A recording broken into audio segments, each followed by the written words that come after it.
How to manage your information. Hi guys, in this video I will show you how to learn how to manage your information on your Facebook app. It's so easy and quick, so let's start first and go to your Facebook app. Click on those three lines up there, click on the setting icon beside the search icon, scroll down, and here you're gonna find learn how to manage your information. Click on it.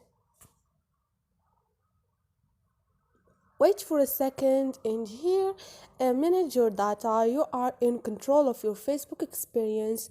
This form helps you find answers to common questions and concern about privacy and users data.